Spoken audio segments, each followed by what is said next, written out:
All right, guys. So the Mavs got obliterated by the Grizzlies today in a stomp out, officially kicking them out of the playoffs, meaning they head into the postseason, baby. And what does that mean? They're going to have a draft pick coming their way in the lottery. But basically, I wanted to go over this video because I saw AM Moose post it saying the Luka trade is even worse than we thought. Haven't seen it yet. I'm going to go ahead and let him talk about it, and I'm going to chime in. Make sure you guys like, comment, subscribe at the door, and I appreciate the love that I get from each one of you, man. Let's get into it. Ever since trading Luka Dončić, the Mavs keep making things worse. It's like they want their own fans to hate them, and it happened again. So the last few months have been miserable. Fans turning on the team. Fire Nico is pretty much the official slogan for the city of Dallas. They chanted. To be honest with you, I've been telling you guys about that for a while now in former videos. I think just yelling at Nico, saying fire Nico is low-hanging fruit when it comes to Mavs fans. You guys really need to get to the root of why this trade even happened. And honestly, it didn't happen the way that the media is portraying it because there's just too many clues. There's so many people in the media as well coming out and saying, yeah, that's bull. That's BS. That's crap. There's just no way that the Lakers and the Mavs, like the Mavs just said, hey, we'll trade a generational talent because one, we don't want to pay him. And number two, he doesn't play defense. Ridiculous. And they traded him for always injured Anthony Davis. And who benefits out of all of this? LeBron James? Yeah, ridiculous. But we should all have enough common sense to know that Nico did not come up with this idea by himself. There's just no way that he came to the Mavs and said, yeah, let's just get rid of Luka because he didn't like Luka. That's a career-ending decision. And if you notice, if you look at Nico, if you look at the Mavs right now, he's the patsy. He's the fall guy. He's the Lee Harvey Oswald of the situation. We all blame him. He's the demon. We demonize him. We get him up out of here. Don't even know if he's going to have a job within the next couple of weeks. I would assume so. And the reason why I assume so is because I believe that the Mavs organization wanted this done and not just Nico. At Mavs games, at hockey games, medieval times. So to fix this problem, gotta have a press conference, okay? Stand up like an adult and we'll face the questions. But why haven't they done this already? Yeah, Nico Harrison talked for like 5 minutes the day after the trade, but it's been months. You ripped the heart out of your fan base and you don't answer any of their questions?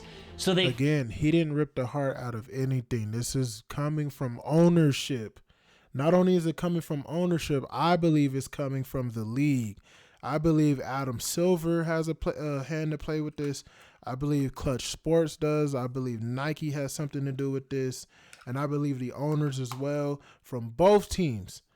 And when I say have something to do with this, I mean there's something else going on because, I mean, before this trade even happened, the biggest talk around the NBA was the fact that ratings were at an all-time low and weren't getting better, and they did just sign that new TV deal, right?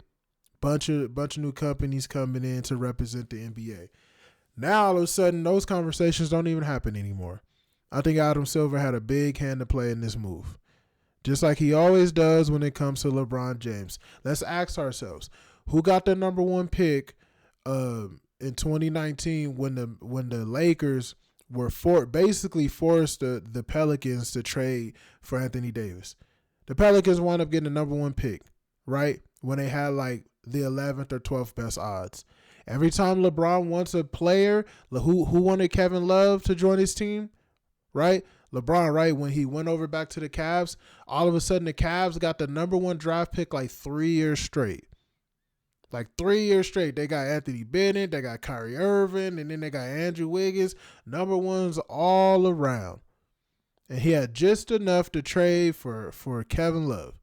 Anytime LeBron needs something done, the NBA, i.e. Adam Silver, makes sure to get that done.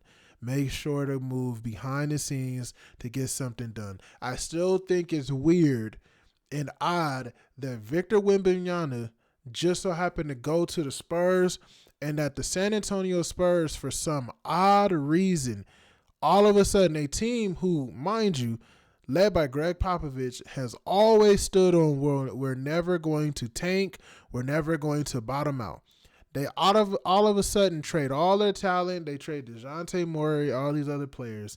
They bottom out the blue, and then all of a sudden Victor Wembanyama is a Spur, and they get the number 1 draft pick the one time that they decide to bottom out and tank. They automatically receive the number 1 draft pick. Yeah, absolutely ridiculous in my opinion. Finally do it. Great. But what is the dumbest possible way we could pull it off? We'll make it a closed door, invite only situation. Tell people no cameras, no microphones. We're doing this in secret. That'll show them that we're not scared. No, it shows how ashamed they are of making this deal. They're so afraid of viral videos coming out, the Mavs banned cameras. Oh, but we've got the quotes, and it is even more awkward and embarrassing than you'd think. But anxiety often peaks in late springtime. I mean, in my opinion, if I'm there, I'm doing the same thing, bro. Look, this has all been bad PR. The Mavs, I'm sure if you look at their revenue, which I don't have access to, but if you look at it, it's plummeted since this trade. And there's just no way that you can tell me that a team, because this ain't the 1950s and 60s where teams were just doing like, handing out draft picks and coin flips were, determining destinations. Like, I just don't see how a team in 2025 could sit here and just say, Luka doesn't play any defense. Even though he made the finals last year with Kyrie Irving, I'm going to trade him for a big. Who do I trade him for? Anthony Davis, my homeboy, who I know is always hurt and is 32 years old. I'm going to trade a 25-year-old for him. Makes no sense. AM Hoops and get 10% off your first month of therapy. But since the Luka trade, the Mavs are 13-20, sunk to the 10 seed. The Lakers are 23-13, rose all the way up to number 3. Even if Dallas does win this play-in, they get the chance to be whooped by OKC. Congratulations. But as we know today, they did not win the play-in. They got their asses handed to them by the Grizzlies. As to be expected, of course. The Grizzlies are just a better team right now, and Kyrie Irving is down for the count. Now, I will say, if they could stay healthy next year, the Mavs, they do have a team that could honestly be top 3 in the West. I would, a couple of moves around their guard position, though, although Max Christie, another year of development, who knows? Their bigs are phenomenal, but I don't know, just being plagued with all those injuries too were unfortunate. We wouldn't be having this type of conversation, by the way, if they didn't get hurt. Like if Kyrie doesn't tear his ACL and Anthony Davis doesn't play sick, because let's be honest, he was playing sick for most of that, is the way it looked to me. And Gafford and all of them don't get hurt. Like we're talking about a team that probably had a chance to be the 2nd seed, like where the Rockets are right now. I think they would have been the 2nd seed. And then we'd be having a whole different conversation about who's going to win in the playoffs. But either way, the ridiculousness of this trade is still there. Because both players, they're finna be coming off contracts real soon. And you think Anthony Davis is going to take a pay cut to come play with you? So you talking about you don't want to pay Luka, which is the narrative of a $350. You still was going to have to give Anthony Davis damn near close to $300. So I don't buy it. The court's just as bad. First, they raised ticket prices right after the trade. Whose idea was that? Then they talk crap about him in leaked comments. Anonymous sources in Dallas call him lazy. They talk about the weight issues that were such a frequent frustration. A taste for beer and hookah. Ooh, like that's gonna get Mavs fans on your side. He drank beer, we had no idea. No, because despite the beer and hookah, Luka still drops 4. That's still a problem, though, dude. I don't see, the thing about it, it's not just an AM Hoops team, but what I really despise about, this culture in the NBA, it's not even the fact that you drink beer and hookah. Like, they did it all the time. But my problem is, when you're not winning and we can see that you're not taking your conditioning serious, nobody was really sitting here crucifying Jordan for his conditioning because he came and got the job done every time he was supposed to get the job done. Luka hasn't gotten the job done. Luka's been injured. Luka's not playing full seasons. Michael Jordan and most players back in the day, on average, played 82 games. Somewhere between 79 and 82 games. Luka, he's been playing, but when you get hurt and it's due to being overweight, that's an issue, bro. And I just think that if you're not winning championships, you don't need to be walking around out of shape, smoking all the time, drinking all the time. You feel me? Eating McDonald's all day long. To prioritize getting yourself in shape, because if not, you're going to be Zion Williamson. Like, let's look at Zion. To me, his career is literally, he destroyed it himself by eating himself out of the NBA. Every injury he's ever had, weight. And it wasn't even like impossible. He could have just went on a diet. He could have just took better care of himself. And we'd be talking about Zion being the face of the NBA, which he should be. He should be the face of the NBA. Instead, he out here banging porn stars and doing a lot of other stuff, man, that he has no business doing. 45 on them. Keep being lazy about cleaning your apartment. No, seriously. Home Aglow will clean it for just $9. After crying his eyes out, talking trash behind his back only makes the Mavericks look bad. So GM Nico Harrison and President Rick Welts spoke to the media and made it worse. Our philosophy, like I said, going forward is... I think that's perspective. Like, if the Mavs were winning, I don't think it makes them look bad. Maybe when it comes to players, but I don't really care what these players think, because most of them, they're gonna buddy up no matter what. But I don't think that makes them look bad, because personally speaking, like, if the Mavs were the second seed right now, or the third seed, nobody would be talking. And at the time, like, you talking a few weeks after the trade happened, because it took a couple of weeks for AD to even get in, they thought they had a squad. You feel me? And they're just trying to justify their actions. Defense wins championships, and we're built on defense, and this trade cements us for that. I mean, did you not think that a core of last season's finals team with Luka could contend for the title? Well, defense wins championships. Okay, I mean, you can say that, but is that why you had to get Klay Thompson this offseason? Because you needed defense? Oh, and by the way, after the Mavs got PJ Washington, Daniel... Okay, look, Klay Thompson is old, but come on now, bro. Klay Thompson has been one of the best two-guard defenders in the league since he's been in the league. Like, can we knock that off? He is old. He tore his Achilles in his ACL. I get that. So you kind of get him for shooting.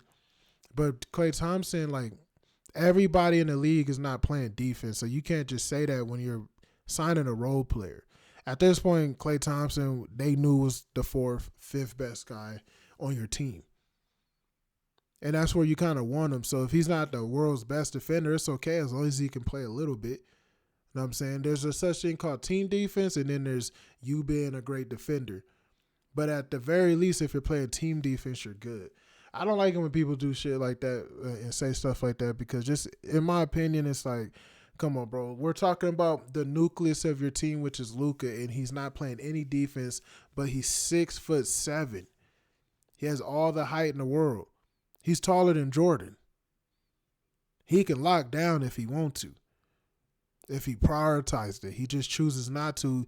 He chooses to prioritize having the basketball in his hand all the time, which, as we know, outside of Oscar Robertson, who really just runs to the finals doing that and not playing defense. When LeBron stopped playing defense, he got one more chip, and he played defense in the finals. Luka just doesn't play defense ever, really, most of the time. And, of course, like right now, LeBron don't play nothing. Like, we already know. But it's like, you can't just sit here and push that to the side if you're somebody like AM Hoops. Like, I just think that those type of excuses just don't benefit the narrative, and they definitely don't benefit the team, because Klay Thompson, we know you're getting him for his leadership. He's been to the finals way too many times, and he can prioritize playing team defense, especially in the playoffs. Gafford at the deadline last year, the Mavs had the #1 defense in the NBA. Plus, it's not like defense was Dallas's biggest issue against the Celtics. Did you know that Boston never scored more than 107 points the entire finals? That would have ranked #2 defense in the NBA all regular season. They even held Boston to 84 points one game. 84! But fans are also upset about what they got back. Because Nico only negotiated with the Lakers, it was a small return. For Luka, the Mavericks got Anthony Davis, Max Christie, and the 2029 Lakers first-round pick. I mean, the Lakers had... That's not why it's a small return. Come on, guys. The Lakers had multiple picks. He didn't ask for multiple picks because this trade wasn't made by Nico, dude. Like, this should tell you the Lakers had extra picks. So either Nico is the biggest buffoon in all of basketball history, right?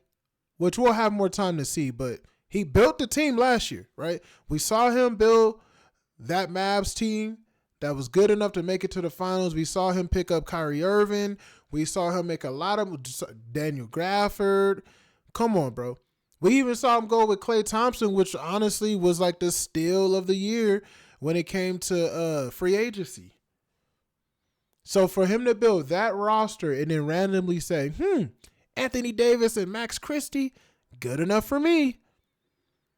Like as if this was 2K or something, and not ask for all of the Lakers' assets knowing he could have got them and the Lakers would have had to oblige. Stop lying.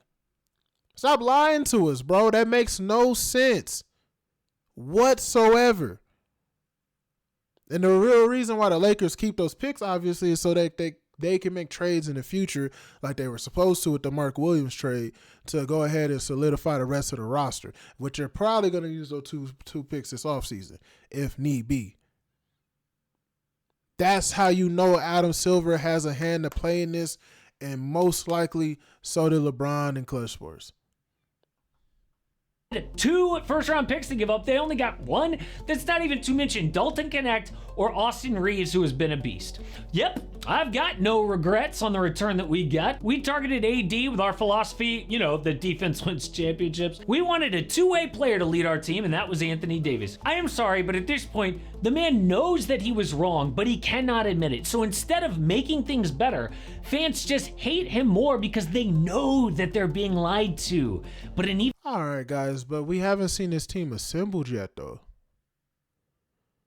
How do we know he's wrong? Because they all got hurt this year? That's bad luck and shit. It could be bad karma, excuse my language. That could be, but how do we know unless we see this team fully play?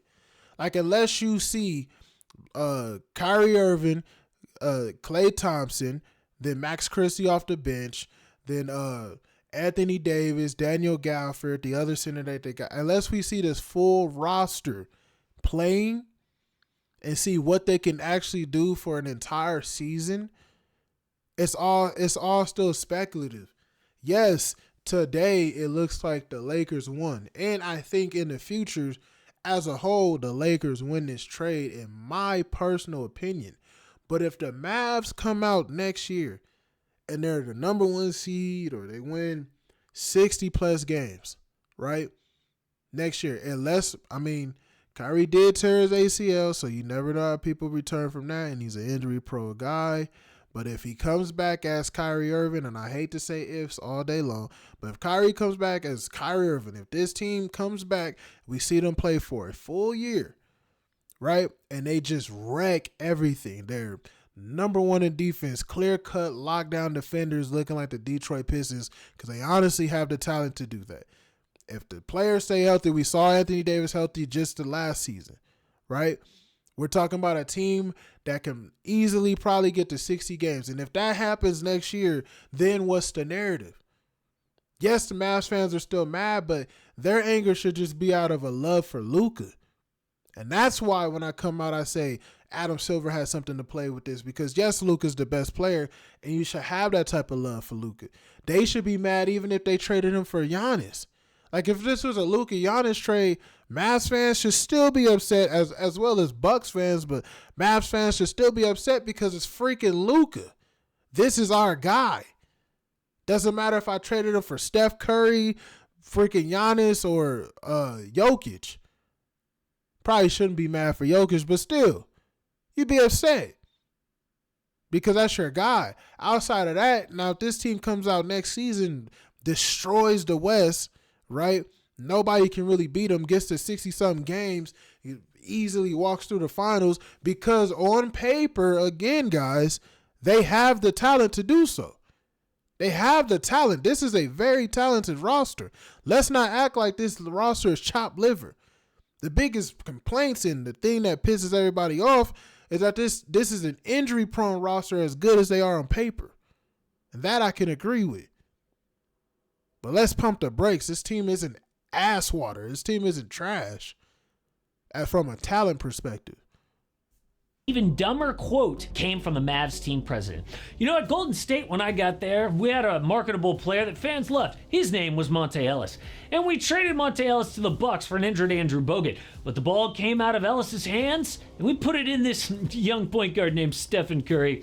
4 championships later, I think that worked out pretty well. Oh my God. Okay, if the Mavs had a young Steph Curry waiting, I guess that makes sense. But they don't. I mean, how is it appropriate to bring up that analogy? Like, if anything, Luka is Steph Curry here. Fans are not going to feel... Why do we need a young Steph Curry waiting when you have already veteran-ready players who've 2, 3, 4 of them have already won championships?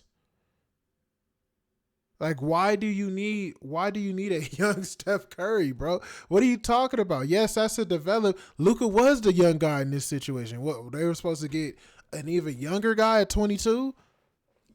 No, they have a win now ready team. So why would you need that? I mean, when I look at that analogy, Monte Ellis wasn't even a superstar. Like, he was a fan favorite. The difference between these analogies, though, which I can agree with, is that Luka is a generational talent. Monte Ellis was not. Monte Ellis was an extremely talented guard and a fan favorite. You know, he was a hometown hero. Luka is not only a hometown hero, but a generational talent.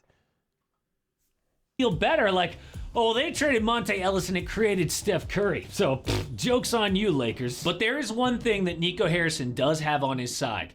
A lot of people thought that Kyrie Irving tearing his ACL was a bad thing.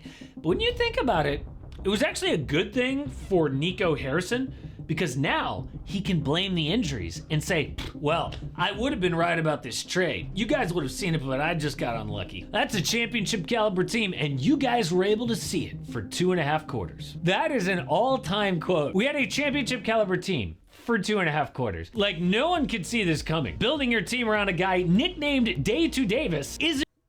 That's goofy. Like, Nico saying that's goofy. And yeah, that's ridiculous. I don't know what would make you want to say 2.5 quarters. I mean, that's not enough of a sample size. But at the same time, he's not wrong, dude. Buddy is not wrong at all. When you really look at this team is championship, can win a championship. I would put, if they were healthy, I would be willing to put money on it. Like, this team could walk out the West, or they're at least top 2. It's got to be a game 6, game 7. To knock this team off fully healthy. That's not the biggest problem. Of course, we know it's like you're trading for injury-prone players. Isn't a gigantic gamble. Plus, 2.5 quarters is a pretty small sample size, Nico, versus, I don't know, an entire finals run? Like, which team are you going to trust more? The one that we saw for 2.5 quarters, or the one that ran through the entire Western Conference? But the superstar of this press conference was ESPN's Tim McMahon. This dude went so hard at Nico Harrison, it's awkward to even read. So in your own words, you created a 3 to 4 year time frame with this trade, but you also traded control of your 27, 28, 29, and 30 picks. So 3 to 4 years from now, you're out of first round picks. How is that a logical decision? Can you repeat that? Yeah, he's got no answer. But McMahon then does repeat it, and Nico... Hold on. What? What did this man just say? Even read. So in your own words, you created a 3 to 4 year time frame with this trade, but you also traded control of your 27, 28, 29, and 30 picks. So 3 to 4 years from now, you're out of first round picks. How is that a logical decision? Can you repeat that? Yeah, he's got no answer. But McMahon then does repeat it, and Nico literally said to him, defense wins championships. Is this man a robot? I would be so pissed. That right there is how you know this man is scripted, bro. This man is scripted. He said exactly what was scripted for him to say because he did not want to make this damn trade. This isn't just a Nico trade. There's something else rotting in Denmark here, bro. I've been saying it in previous videos. That right there should let you know he doesn't even believe in what he's really saying. That's why he said defense win championships.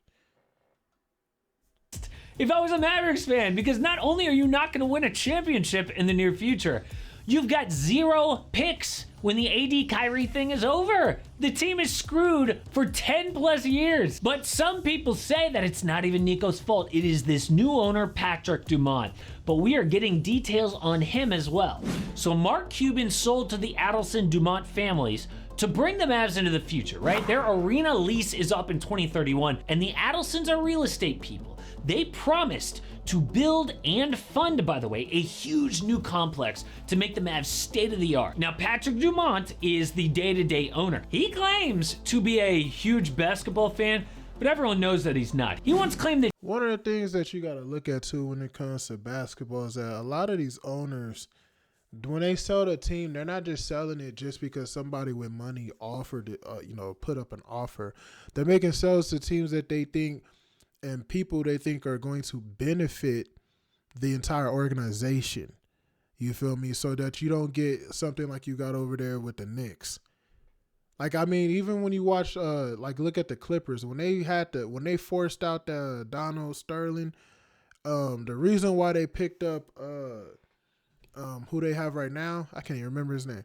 But the reason why they picked him up is because they knew, and when they had that meeting with him, they knew that his goal was to make the Clippers a great organization, and he was going to use spare no expense to make this team the best team that he could possibly make them. You get me? In the Mavs, if you're Mark Cuban and you so-called love this team the way you say you do, then why would you pick this type of ownership that's loony bin nuts, right, and willing to just trade Luka away?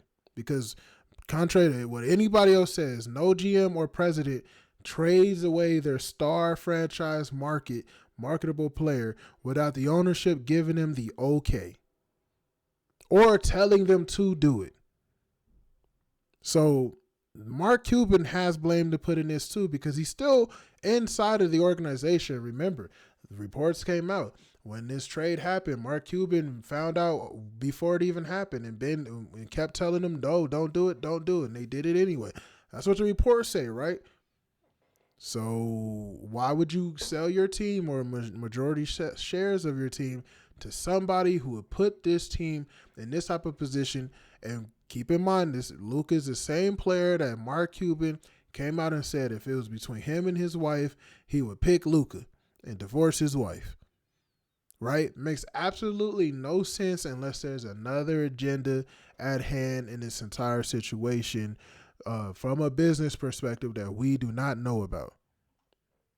Shaq had a great work ethic. He awkwardly referred to the finals as the championship games, which is not a thing. But a source told the Athletic. And again, I've never heard anybody say Anthony Davis has a great work ethic. So why are we comparing Shaq? That's how you know it's all BS. Patrick doesn't know basketball, and he knows he doesn't. So who does he trust? Nico Harrison. And by the way, why not? Nico's been in basketball his whole life. Dumont buys the team, and immediately Nico makes all these great trades that gets them to the finals. So when dude says, hey, we're going to trade Luka, a report says Dumont initially laughed in his face, but then was like, seriously? I mean, you're the basketball guy, hired to make this decision. I guess that's fine. And it's completely backfired. So yeah, if Mark Cuban was still the owner, this doesn't happen, but he wasn't so perfect either. Here's a list of basketball decisions that Cuban made. I want to see what this list says, because why are you defending Mark Cuban? I don't like that. Like, why is Mark Cuban being defended? Like, I don't know. 4, he let Steve Nash walk in free agency, who immediately won back-to-back MVPs in Phoenix. 2011, after winning the title, he chose to blow up the team for, no apparent reason. In 2013, Cuban's GM, Donnie Nelson, was in love with some skinny kid from Greece named Giannis, but Cuban refused to draft him. He overrode his own GM to save money in free agency for Dwight Howard, who they didn't even get. Recently, decided not to extend Jalen Brunson. So no owner is perfect, but nothing is. Thank you for bringing all that up, because that should tell you Mark Cuban isn't so great at his job. He has that one ring, but he, again, had a generational talent. If it made more sense, I think even though he made it to the finals twice, Mavs should have won 2 to 3 rings with Dirk, in my personal opinion. Ever going to compare to trading a 5-time first-team All-NBA player entering his prime for no reason? Oh, but this all goes away if they draft Cooper Flagg, which obviously is not going to happen. Dude might even return to Duke unless the right team is going to pick first in the draft. So I had a look at the top 5 best NBA fits for Cooper. I think it would be hilarious, though. I'm not saying it's going to happen, of course, because it would be too suspicious. But it would be hilarious if the Mavs got the number 1 pick. If we looked up today, right, and the Dallas Mavericks is sitting there with the number 1 pick at come draft time, that would just confirm. All the people who hit the comment section said, nah, you're cheesing, fam. You're tripping. Bro, if the Mavs had somehow got the number 1 pick, which I don't think they will, but if they got the number 1 pick, wow. Wow, you couldn't make this up. Like Kevin Samuels used to say, man. I'm up out of here. I appreciate you guys watching this video, man. You guys let me know what you think in the comment section, because I just think that it's just too weird to be true. There's a lot missing from this story that I think we're going to find out within the next 3 to 5 years, to be honest. It's going to take a while. It's going to probably take till after the Lakers start winning championships. And I'm going to make a video right now because I definitely don't think they're going to win this year. I'm going to explain that. But appreciate you guys watching, man. We'll see what happens as this story develops. Like, comment, subscribe. I'm up out of here.